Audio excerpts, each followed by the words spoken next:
Bonsoir, j'espère que vous allez bien. Je vais essayer d'être un peu proche de mon lit au lieu d'être proche de la caméra parce que quand je fais le montage, je vois qu'on voit dans mes narines, ça me plaît pas. Anyway, aujourd'hui, j'espère que vous allez bien, je me rattrape. Je vais vous raconter la fois où j'ai eu un seul taf, le premier et le dernier où j'avais un patron et je pense pas avoir un patron d'ici tôt parce que ça m'a littéralement traumatisé. J'ai été serveur, comme vous avez pu le voir dans le titre. C'est mon premier taf et mon dernier. Parce que j'en peux plus.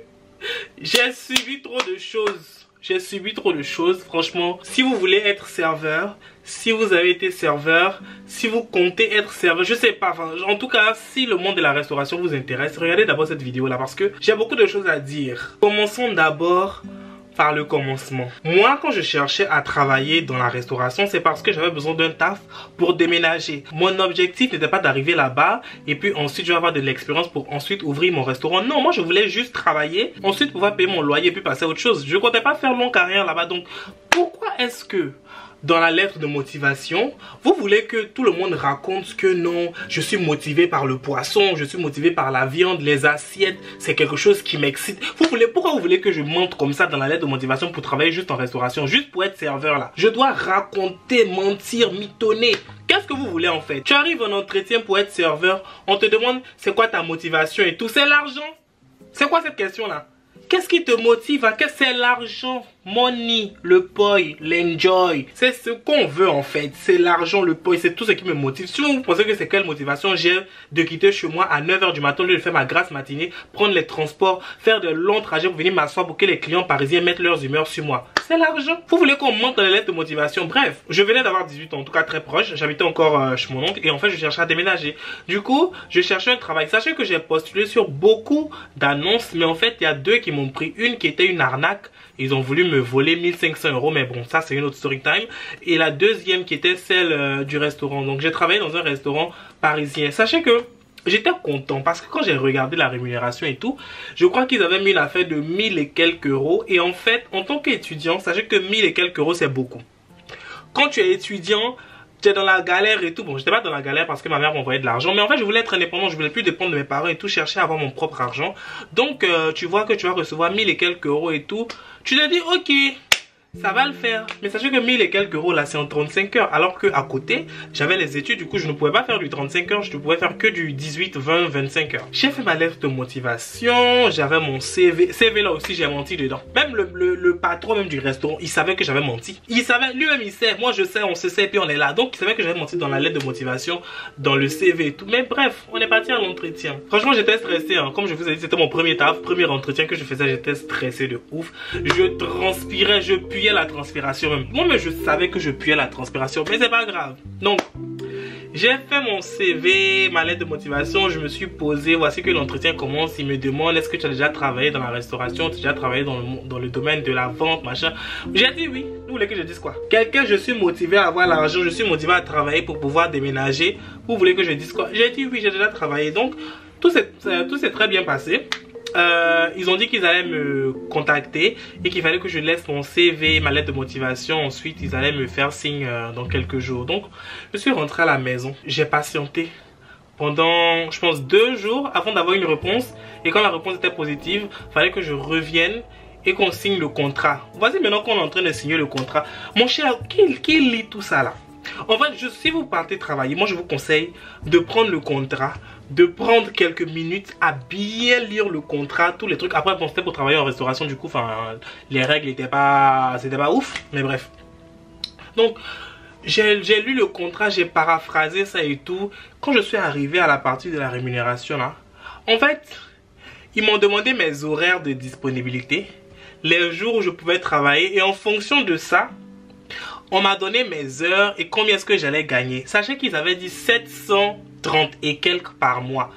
Moi, je me suis dit, bon, 730, vu que mon objectif, c'est que de déménager, c'est pour payer le loyer, le reste, ma mère m'envoie de l'argent et tout. Donc, en vrai, ça peut le faire. Donc, j'ai dit, ok, je voulais juste l'argent. Le premier jour du travail, j'arrive dans le restaurant. Je ressemblais à rien. Franchement, je ne sais pas si j'ai une photo de moi quand j'ai commencé le travail là, quand j'étais même là-bas, mes premiers jours, je ressemblais à rien du tout. Cheveux là rentraient ici, ça partait là. C'était bizarre. Moi-même, je n'étais pas présentable. Je me rappelle. Moi-même, je sais que j'étais pas présentable ce jour-là. Mais bon, bref, là n'est pas la question. Je suis arrivé sur le lieu de travail. On m'a montré on m'a montré en fait les vestiaires où je devais me changer, où est-ce que je devais m'habiller. Bref, ils m'ont donné ma tenue. Et sachez que en fait j'étais tellement stressé, je transpirais tellement que je puais la transpiration encore. Heureusement, il y a une femme très gentille, très sympa, avec qui j'ai été pote pendant toute la période où j'ai travaillé là-bas. Elle est venue me voir comme ça. En fait, c'est elle qui devait me montrer un peu ce qui se passe, me montrer ce que je devais faire. Parce qu'en fait, le premier jour, je devais être à l'accueil. Et après, maintenant, ils allaient me monter en tant que runner, en tant que voilà, chef de rang. Bref, donc runner, c'est... pour ceux qui ne savent pas, runner, c'est les serveurs, ceux qui apportent la viande aux clients. Ma collègue, du coup, m'a montré un peu ce que je devais faire. Et en fait... je puais tellement la transpiration parce que j'étais tellement stressé. Et puis, petite parenthèse, mais en fait, j'habitais hyper loin. J'habitais à Montargis. Vous vous rappelez de la story time où j'ai dit que j'habitais à Montargis, là, à littéralement 2-3 heures de Paris. J'habitais à Montargis. Je devais faire Montargis-Paris pour venir travailler. Donc, je me suis levé hyper tôt pour arriver là-bas. Donc... avec la transpiration, la chaleur, la fraîcheur, l'humidité mélangée. Donc je suis arrivé comme ça. Ma collègue là, elle m'a fait rentrer dans les toilettes. Elle m'a dit, bon, ne le prends pas mal. Hein. En vrai c'était un peu gênant, mais merci à elle. Elle m'a dit, ne le prends pas mal. Hein. Mais la prochaine fois... faut mettre du déodorant. Quand elle m'a dit ça, en fait, j'étais tellement stressé que je l'ai pas pris mal. Quand tu dis à quelqu'un que la personne a des odeurs et tout, la personne peut prendre ça mal. Mais moi, sur le coup, j'ai pris ça comme un bon message. Parce qu'en fait, je savais que j'étais trop stressé. Je savais que j'avais trop transpiré. Donc, normal que je pue la transpiration. Et la manière dont elle me l'a dit, c'était super gentil. Elle m'a pas affiché devant tout le monde en mode, toi, tu pues et tout. Non, elle m'a fait rentrer dans un coin, me dire tranquillement que, ah, mon cher... nasalement tu nous déranges en fait. Elle m'a donné du déodorant qu'elle avait apporté. Les odeurs s'étaient un peu échappées. Et j'ai mis ma tenue de travail. J'ai commencé. J'étais à l'accueil. Franchement tout s'est bien passé. L'accueil c'était très facile. Genre tu disais bonjour aux gens. Fallait juste leur montrer la table à laquelle ils allaient s'asseoir et tout. Après c'était un peu compliqué parce que si tu connais pas le numéro de table, tu peux vite t'embrouiller. Par exemple tu vas plus remplir une rangée. On dit un rang. Tu vas plus remplir un rang qu'un autre. Et après, tes collègues qui ont des rangs vont se trouver un peu submergés de clients alors que tu aurais pu les placer ailleurs. Du coup, c'était un peu ça les difficultés. Mais sur 10, mon premier jour, je donnerais la note de 6. Parce que ça s'est bien passé, mais il y avait aussi des mauvais côtés comme des verres que j'ai cassés, des assiettes que j'ai cassées. Bref, des trucs comme ça, des sauces que j'ai renversées. C'était le premier jour. Donc, honnêtement, j'ai fait tellement de bêtises que je me rappelle le directeur du restaurant, il est venu me voir. Il m'a dit, Lago, je pense que tu vas rentrer un peu tôt, te reposer. Tu vas revenir le lendemain, d'accord? Parce que je faisais trop de bêtises, j'étais trop stressé, je pensais que ça allait se passer hyper mal. Au final, ça s'est assez bien passé, même si j'étais épuisé. Parce que moi j'étais pas habitué à travailler comme ça. J'étais chez ma mère, je foutais rien. À midi le restaurant se remplit. Il y a plein de personnes qui viennent. Entre les personnes des bureaux qui sont pressées parce qu'elles veulent manger pour retourner au travail. Entre les personnes qui ont le temps mais qui font comme si elles sont pressées, mais parce qu'elles ont faim, elles veulent être les premières personnes servies. Et aussi les personnes qui sont juste désagréables de nature. Tu dois gérer tout ça. Je suis allé me cacher à la plonge pour pleurer parce que c'était trop. C'était trop. Je ne supportais pas ça. Il y avait trop de choses à faire. J'étais à la plonge en train de pleurer. Franchement, la restauration, c'est pas facile. Ça demande du cardio, ça demande du temps, ça demande de la patience, ça demande surtout de communiquer. Parce que si une mauvaise information passe ou que je transmets un mauvais truc, c'est toute une chaîne. Là, mon Dieu, là, c'était la catastrophe. La catastrophe, pourquoi? Parce que si tu te trompais de sauce, si tu te trompais de cuisson de viande, si tu te trompais de garniture, si tu te trompais de sauce et tout, c'est tout un service qui ralentissait parce que le temps que tu emmènes la commande qui est erronée en cuisine et qu'il fasse une nouvelle commande, pendant ce temps-là, tu aurais pu apporter une autre, faire avancer le service plus vite et tout. Mais non, si tu fais une erreur, c'est toute une chaîne qui se ralentit. Donc au bout d'un moment, il serait temps de se concentrer. Donc ça, c'est encore plus de pression. Donc franchement... c'était épuisant. C'était épuisant. Je me rappelle quand je suis rentré à la maison, j'ai appelé ma mère. Je lui ai dit que franchement, je veux bien être indépendant, je veux bien travailler, mais là pour le coup, je ne peux pas, je vais démissionner. Ma mère m'a dit, Cédric, si tu démissionnes de ce taf et que tu prends un autre taf, ça veut dire que l'autre taf, tu vas trouver d'autres inconvénients et tu vas aussi démissionner. Et quand tu vas prendre un autre taf, tu vas encore démissionner. Donc si tu n'as pas le cardio de travailler dans un taf et que tu démissionnes au premier obstacle qui se présente, tu vas te démissionner de tous les tafs. Donc prends ton courage, tu forces et puis tu vas le faire. Sachez qu'à cause de ma mère, bon, à cause et grâce, parce que bon, il y a des bons côtés aussi. À cause de ma mère et grâce à ma mère, j'ai pu faire 19, 21, 22. J'ai pu faire 4 ans dans ce restaurant. 4 ans. Parce que ma mère m'a motivé. Sinon moi, dès la première semaine, je voulais déjà partir. Parce que je me suis rendu compte que le monde de la vente n'était pas pour moi. Entre les collègues, les patrons, les clients et le service lui-même qui est fatigant, franchement, c'est pas facile. C'est vraiment pas facile. Alors, concernant les responsables, j'avais un particulièrement qui était énervant. Je ne sais pas c'était quoi son souci. C'est le genre de personne qui t'énerve mais qui te sourit. Vous voyez ce genre de personne là, c'est encore plus agaçant. Genre, tu fais quelque chose pour m'énerver mais tu me souris derrière. Par exemple, tu me dis un truc qui va m'énerver mais avec le sourire. Ça c'est un truc que je déteste. Je préfère que tu me dises ça avec une humeur normale. Genre, dis-le moi avec, je sais pas, arrête de faire l'hypocrite en fait. Il faisait ça. C'est-à-dire qu'il va te donner des ordres parce que, enfin, il était juste responsable, il n'était pas genre directeur et tout. Il va te donner des ordres avec un ton condescendant mais avec le sourire. Par exemple, Lago, ramasse cette sauce. Lago, installe ce client là. Lago, change ceci. Lago, change cela. Il te dit tout ça avec un ton condescendant, mais il te garde le sourire quand même pour te montrer qu'il est de bonne humeur et qu'il est quelqu'un de good vibe. Ça, c'est quelque chose que je détestais. Il y avait un autre aussi qui, lui, par exemple, il faisait des choses qui étaient un peu racistes. En fait, c'était pas, je le prenais pas mal parce que c'était une personne noire qui me le faisait, mais quand j'y réfléchis, ça reste toujours un acte raciste. À cette époque-là, j'avais mes cheveux en afro, je les portais tout le temps et tout. J'avais beaucoup de cheveux. Et en fait, quand il passait, il pouvait prendre des cure-dents, il mettait ça dans mes cheveux. Il pouvait prendre des stylos, il mettait ça dans mes cheveux. Moi, sur le coup, je trouvais pas que c'était raciste parce que c'est un noir qui me le faisait. Si c'était un blanc qui me faisait ça, j'allais dire oui, c'est raciste et tout machin. Mais c'est un noir qui me le faisait. Du coup, je me dis, bon, c'est mon frère de peau noire qui me fait ça. Donc, on considère pas ça comme un acte raciste. Mais c'était un peu raciste. C'était un peu raciste. Après, hormis cela, c'était une personne qui était très gentille avec qui je m'entendais. Mais juste sur ce plan-là, je ne savais pas trop comment le prendre. Mais au bout d'un moment, je pense que je lui ai fait la remarque. Il m'a dit, oui, mais si ça te dérange, faut me dire. Tu as le double de mon âge en fait. Donc, pourquoi est-ce que si tu fais un truc qui me dérange, tu vas pas te rendre compte de toi-même que c'est dérangeant? Tu peux avoir la maturité de te rendre compte que ce que tu fais en fait, ça ne se fait pas. Surtout que si c'est un acte raciste et que on est quand même un peu informé sur le sujet en tant que personne racisée. Et le dernier responsable que je ne supportais vraiment pas, mais vraiment pas du tout, c'était la personne pour laquelle j'ai démissionné. À une année, ils ont changé de directeur et quand le nouveau il est venu, je ne pouvais plus me le voir. En fait, c'était comme le premier responsable là, qui n'était même pas directeur mais qui m'énervait quand même.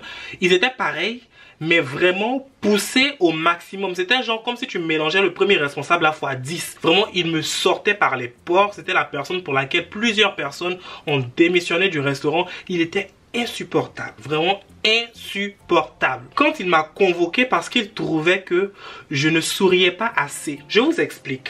On commençait le travail à 11h45. Quand tu arrives à 11h, tu as de 11h jusqu'à 11h45 pour manger et le service commence à 11h50 par là, avant midi. Tu es à l'accueil ou bien tu es à ton poste, au runner ou bien tu es dans ton rang en train de t'occuper de tes tables. J'ai mangé entre 11h et 11h45. Mon ventre est rempli. Généralement quand tu viens de manger, ton ventre est lourd. Mon ventre est lourd, j'ai sommeil. Donc c'est parce que je suis au travail que je me force à être debout. Sinon ça là, en temps normal, dès que je finis de manger comme ça, je suis allongé sur mon lit en train de dormir en fait. Mais je suis au travail, je peux pas me permettre ça. Je prends mon courage à venir m'installer à l'accueil, bien à venir me mettre au poste de runner. Je ne vais pas sourire.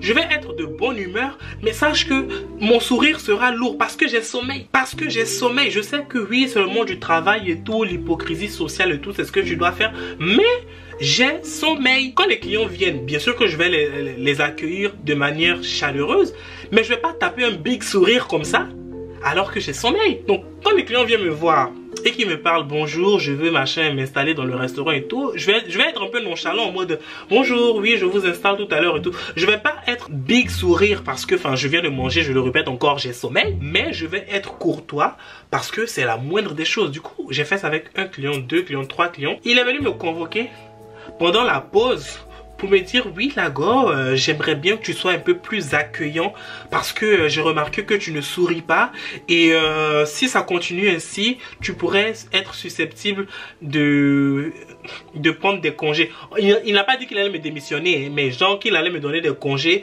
si mon comportement ne changeait pas. Ça veut dire que j'allais me renvoyer. Tu penses que je n'ai pas compris ou bien? C'est ce que tu voulais me dire.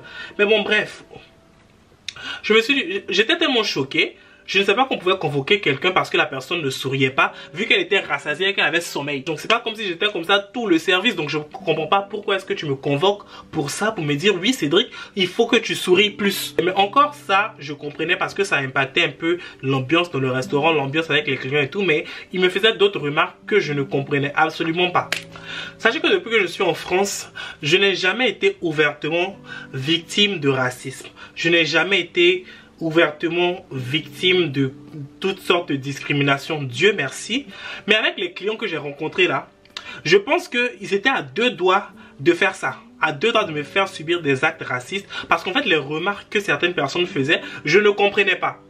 Par exemple, je suis ivoirien, donc quand un blanc me voit et qu'il me demande bonjour Cédric, tu es de quelle origine, et que je réponds Côte d'Ivoire, pourquoi est-ce que tu me demandes est-ce que tu es déjà allé au Sénégal? Où est le rapport? En fait sur mon badge il y avait mon nom, du coup là nom qui n'est pas très commun, donc elle me demande ah ça vient d'où? Je réponds que c'est un nom de famille ivoirien et elle me dit ah d'accord, j'ai connu un Sénégalais à Dakar une fois. Côte d'Ivoire et puis Sénégal là, c'est le même pays. Tu me dis ça, je n'ai qu'à faire quoi avec? Et j'insiste en disant que ah d'accord, mais moi je suis jamais allé au Sénégal, hein. J'ai grandi en Côte d'Ivoire et j'ai même pas grandi en Côte d'Ivoire. J'ai vécu en Côte d'Ivoire, mais j'ai grandi au Gabon et après je suis venu en France. Donc j'ai jamais été au Sénégal en fait. Et elle insiste en disant oui mais du coup le Sénégal c'est vraiment un beau pays, j'ai vraiment adoré le Sénégal. Mais ma belle, je suis ivoirien, pourquoi est-ce que tu me parles du Sénégal? Pourquoi est-ce que tu me parles du Sénégal? Je te parle de la Côte d'Ivoire. J'ai beau lui dire au Gabon il fait 30 degrés, en Côte d'Ivoire il fait machin, elle va revenir sur le Sénégal. Non mais j'avais un cousin qui est une fois parti à Dakar et il n'a pas apprécié ceci, cela. Elle ne voulait que parler du Sénégal. C'est quoi ton problème ma chérie? Je te parle de la Côte d'Ivoire, pourquoi tu me parles du Sénégal? Elle franchement ce jour là je vous assure qu'elle m'a grave saoulé. J'ai grave pris sur moi pour ne pas mal lui répondre parce que j'étais au travail, mais dans la rue je me fais ça ma belle, je vais te remettre à ta place. Voici le dernier client qui m'a saoulé. Il a passé commande chez ma collègue. Comme je vous ai dit, dans le restaurant il y a ceux qui sont à l'accueil, ceux qui prennent les commandes et ceux qui ramènent les commandes. Moi, je ne faisais que ramener les commandes. Après avoir quitté l'accueil dès les premiers jours, j'ai ramené les commandes pendant 4 ans. C'est-à-dire même qu'on m'a demandé Cédric, tu veux qu'on te donne un rang? J'ai dit non. Je n'ai pas envie qu'on me donne un rang parce que moi, les maths et moi, on ne s'entend pas. Quand tu fais les rangs là, tu dois calculer l'argent, donner la monnaie et tout. Moi, les maths et moi, on s'entend pas. Donc, je n'ai pas envie de voler l'argent des gens ou bien de faire perdre de l'argent au restaurant. Donc, mieux, je reste à ramener les plats. J'ai ramené les plats pendant 4 ans. Je pense que ma collègue s'est trompée. Non, c'est même pas je pense. Elle s'était trompée. Et elle a lancé l'entrée et le plat de résistance en même temps. Donc, moi, j'avais dans un bras l'entrée, dans un autre bras le plat de résistance. Il y a les clients qui font ça, il y a les clients qui demandent tout en même temps. Même moi quand je m'en vais au restaurant comme ça là, je n'ai pas la patience d'attendre entrée, sortie, à gauche, à droite. Non, non, non. Ramenez-moi tout et puis moi je vais choisir avec quoi je rentre. C'est pas, je ramène l'entrée et le truc comme c'est écrit sur le bon de commande. Le monsieur, je ne sais pas pourquoi est-ce que c'est moi qui l'a décidé d'agresser alors que c'est pas moi qui ai pris sa commande. Il crie sur moi me disant non mais vous êtes débile ou quoi? Pourquoi vous m'apportez mes trucs en même temps? J'ai pas demandé à ce qu'on m'apporte ça en même temps. J'ai demandé d'abord l'entrée et ensuite le plat de résistance. Moi je ne fais que apporter. On me dit Cédric, va à gauche, tu prends ça, tu ramènes. Je suis allé à gauche, j'ai pris ça, j'ai ramené. Pourquoi est-ce que c'est sur moi que tu cries? Donc je retorque que bah je suis désolé mais moi en fait c'est ce que j'ai lu que j'ai fait. C'est à ma collègue qu'il faudra demander des comptes. C'est elle qui a pris la commande et moi j'ai fait que apporter. Il dit non mais vous auriez pu lire, vous auriez pu faire attention. Qui prend le plat de résistance en même temps que l'entrée? Vous êtes débile. Il a commencé à m'enchaîner comme ça. J'ai dit toi c'est parce qu'on est dans le restaurant que tu t'acharnes sur moi comme ça. Sinon si on s'attrape dehors, tu sais, on se sait que ça peut aller loin. Parce que le monsieur, il m'a saoulé en fait. Il était avec sa femme, même sa femme essayait de le calmer. Sa femme essayait de le raisonner, elle lui disait mais faut te calmer, c'est pas lui que tu dois agresser, c'est pas lui qui a pris notre commande. Et en fait ma collègue est venue et ma collègue lui a expliqué que bah moi je fais que ramener le truc, ce que je ne faisais que lui expliquer tout à l'heure, que moi je fais que ramener la nourriture et que c'est elle qui s'est trompée. Donc de là il a commencé à dire ah d'accord, j'ai cru que mais faudra vous organiser mieux parce que c'est pas ça se fait pas comme ça. Et je dis la Tony. Et en partant, il m'a croisé dans le restaurant, il dit à la prochaine, franchement désolé pour ce qui s'est passé, c'est juste un malentendu et tout. Il m'a grave saoulé en fait, qu'il crève, qu'il crève. Il s'est passé beaucoup de choses et Dieu merci quand le confinement est arrivé, je me suis reposé quelques mois. Je me suis reposé quelques mois parce que je n'en pouvais plus. J'étais tellement content de ne plus voir personne que pendant le confinement, j'ai oublié le nom de tous mes collègues. Tous mes collègues de A à Z, eux tous ils étaient sortis de ma tête. Donc quand le déconfinement est arrivé, qu'on devait se revoir au restaurant, je ne connaissais le prénom de personne. C'est quand ils faisaient les appels et tout, ils étaient en train d'appeler les gens que je me suis dit ah c'est vrai que toi tu t'appelles comme ça, c'est vrai que toi tu t'appelles comme ça. Parce que franchement j'en pouvais plus. Je n'en pouvais plus, ça m'a grave saoulé. Et c'est justement au déconfinement que le nouveau directeur est arrivé. Alors le jour où j'ai démissionné, franchement je vous la fais courte. Je venais de me percer les oreilles. J'ai changé ma boucle d'oreille. Et en fait, moi j'ai trouvé des petites boucles d'oreilles avec des croix et tout. J'ai trouvé ça super mignon, super cutie. Donc j'ai porté mes boucles d'oreilles pendentifs croix chrétienne. J'arrive au restaurant. Non, le patron me voit avec les boucles d'oreilles. Il ne dit rien. Hein. Il me dit ah tu t'es percé les oreilles et tout. J'ai dit oui je me suis percé les oreilles. Sachez que dans le restaurant il y avait plein de personnes qui sont percées les oreilles. Genre beaucoup de garçons avec les oreilles percées, beaucoup de filles avec les oreilles percées. Pas de souci. Mon collègue, en fait c'était mon collègue mais il était un peu plus haut que moi. Il était responsable de je ne sais pas quoi là, bref. Il vient me voir, il se met devant moi comme ça et puis il me dit ça par contre la go tu enlèves. Je lui dis quoi? Il me dit bah les boucles tu enlèves. J'ai pas compris pourquoi est-ce qu'il me demandait d'enlever mes boucles alors que lui ses oreilles étaient percées de partout. Un piercing au nez, 3 piercings aux oreilles.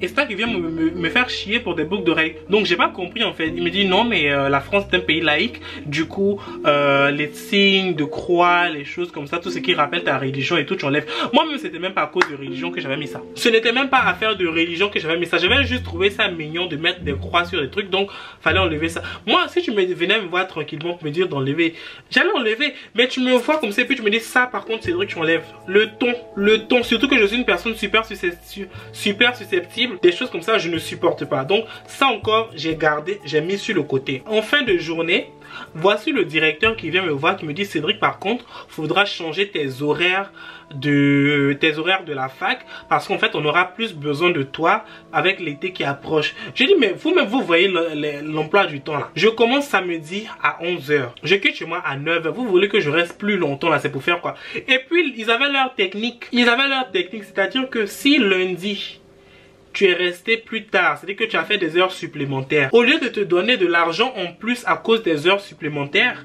ils ne vont pas te donner ça hein.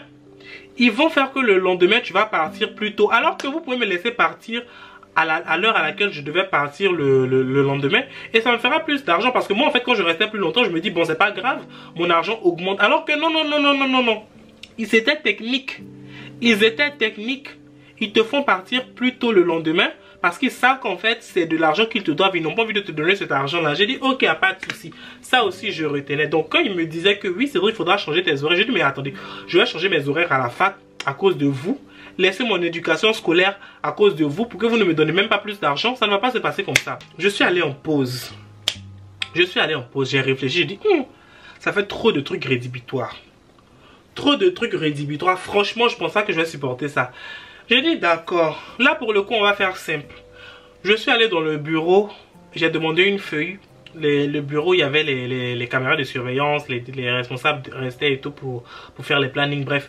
J'ai demandé une feuille, ils m'ont donné la feuille, j'ai pris mon stylo avec lequel je prenais les choses que les clients voulaient, et autres là. J'ai cherché sur Google lettre de démission sans préavis. J'ai vu le modèle là. J'ai écrit copier-coller, j'ai mis mon nom. Quand j'ai fini d'écrire ça, j'ai attendu. Je terminais à 23 h ce jour-là. J'ai attendu, j'ai donné ça à un responsable. J'ai dit bon demain, je viens pas hein. Elle me dit pourquoi? J'ai dit je démissionne, voici ma lettre. Je ne viens pas. Elle m'a dit ah d'accord. Je n'ai plus mis pied là-bas jusqu'en 3 mois. En tout cas, la restauration et moi, plus jamais. Le monde du travail, plus jamais. Dieu merci, j'ai les réseaux. Dieu merci, j'ai mes clientes en coiffure. Dieu merci, grâce à vous qui regardez mes vidéos et tout, je peux ne pas avoir de patron et être indépendant. Je vous en remercie. Mais si vous voulez travailler dans la restauration, dans la vente, franchement, armez-vous de cardio, armez-vous de courage, armez-vous de beaucoup de patience parce que ce n'est pas du tout facile. On se retrouve pour une prochaine story time demain. Portez-vous bien. Beaucoup de bisous, beaucoup de patience parce que vous en aurez besoin dans ce monde. Les gens sont agaçants.